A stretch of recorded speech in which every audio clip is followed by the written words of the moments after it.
Okay, so now we're ready for the create part. You have your plan, you drew your diagram. You're probably not going to use it to the T because you're going to have to make some modifications here. You're going to find out that most of the things aren't going to work, and that's the whole point. You're working through it, you're trying to figure out what's going to work. Biggest mistake number one, this happened today, kids will tape the skewers directly to the milk carton. And what happens here is it's not going to roll because it can't, there's no way for the dowel or the skewer to move, to rotate. In order to do that, we're going to have to put the skewer inside of a straw and tape it too. Remember in the video about the axle and the wheel, the block can't move because of gravity and friction. You have to have some kind of wheel and axle to allow it to roll.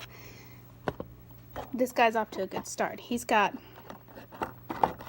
the straw and then he put the skewer right through it and it's going to roll. He's going to have to cut or break off some pieces to attach his wheels.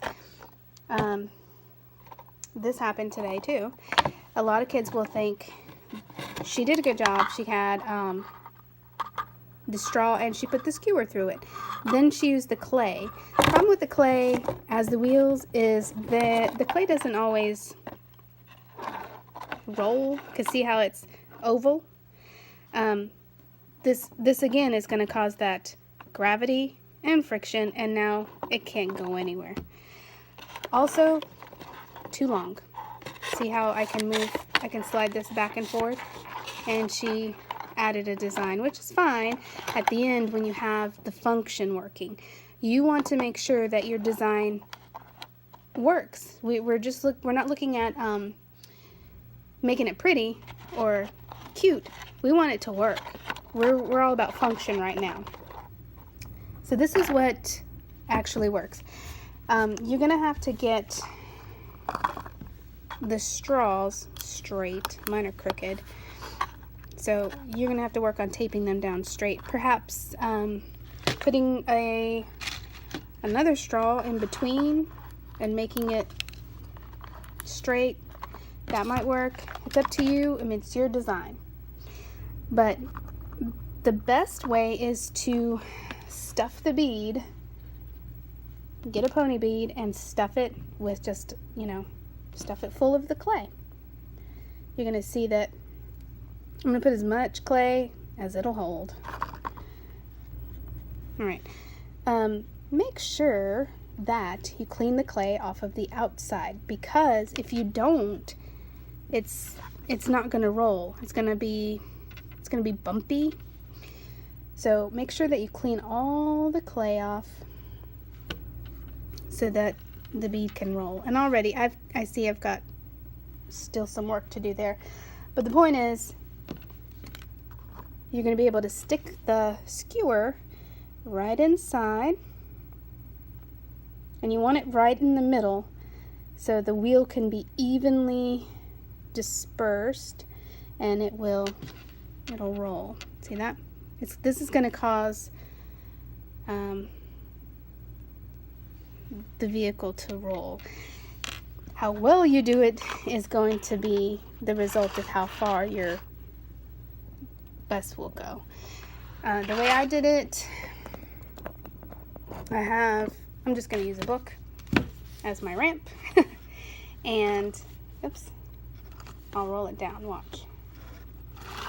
And there it goes. It actually travels a good distance. I mean, not very far. You want yours to go further than that. So you're going to have to think, do I need to add weight to it? What can I do? From this step, after you've taped on the straw and you've, oops, a little tricky little fella.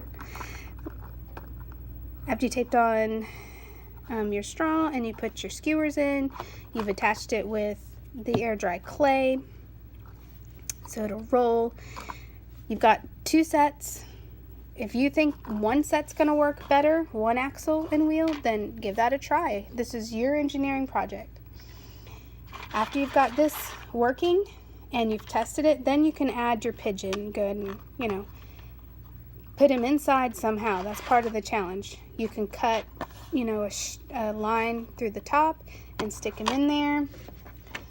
You know, cut him out, of course. But you have to be able to see the guy so that when you're testing it, he's rolling down as well. Oh, I'm just busting up my project here. But once the air dry clay dries, and it dries overnight within a few hours, this will be stuck the way it is. So make sure that your skewers are right down the center of the beads. Otherwise the wheels will not be even. All right, have fun and enjoy your project.